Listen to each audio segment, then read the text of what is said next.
Hi, I'm Alicia, and this is your weekly sports update. With the New Lothrop Hornets already in the playoffs, the Montrose Rams had to take the win to punch their ticket. Unfortunately, the Rams weren't on their A game, and the Hornets took them to the woodshed, totaling a score of 41-0. Both offense and defense were dominant. On the positive side, the Rams were granted new life and are now preparing for the second half of tonight's opening round of playoffs.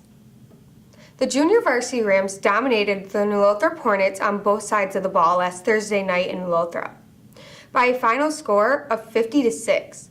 Leading the way for the Rams was running back Devontae Bedford and linebacker Jimmy Vire. Coach Stiles gave credit to his entire defense, saying they were in destruction mode. Great job, boys. And now to Cheyenne. Thanks, Alicia. Last Saturday, the Michigan State Spartans dominated the fourth quarter and smashed the Indiana Hoosiers 52-26. Spartan quarterback Connor Cook passed for 398 yards and 4 touchdowns in a winning effort. It was a close game up until the fourth quarter when Michigan State outgunned the Hoosiers 24-0 to end the game. The Spartans visit Lincoln, Nebraska tomorrow afternoon to battle the Cornhuskers. Last Saturday, SVSU lost the annual Axe Bowl to Northwood University 21-14 at Hunt Stadium in Midland. The Cardinals had a 34-yard field goal attempt blocked and returned for a touchdown by senior linebacker Mike Keith. They also scored on an outstanding 80-yard touchdown pass to put points on the board in the third quarter. A thunderstorm delayed the game for an hour after the third quarter, but Northwood, already in the lead, was not about to fold. They allowed the Cardinals only one more touchdown, and then the Timberwolves ran out the clock to notch the win. SVSU will stay home tomorrow afternoon to face Southern Division foe, the Hillsdale Chargers. Ferris State remains undefeated after knocking off the Michigan Tech Huskies at Top Taggart Field 24-14 last Saturday afternoon.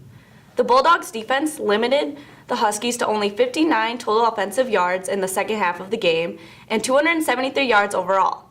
The game was marred by horrible weather and created 2 sluggish offenses and several turnovers. Ferris State travels to Ohio tomorrow to take on Lake Erie College, while Tiffin University makes a long trek to the Keenewa to battle Tech. Now here's Emily with your pro sports. The Detroit Lions fell to the Minnesota Vikings last Sunday afternoon. As has been the case this season, the Lions started out strong but fell asleep in the second half. The Vikings managed a comeback 28-19 due to Detroit's offensive woes.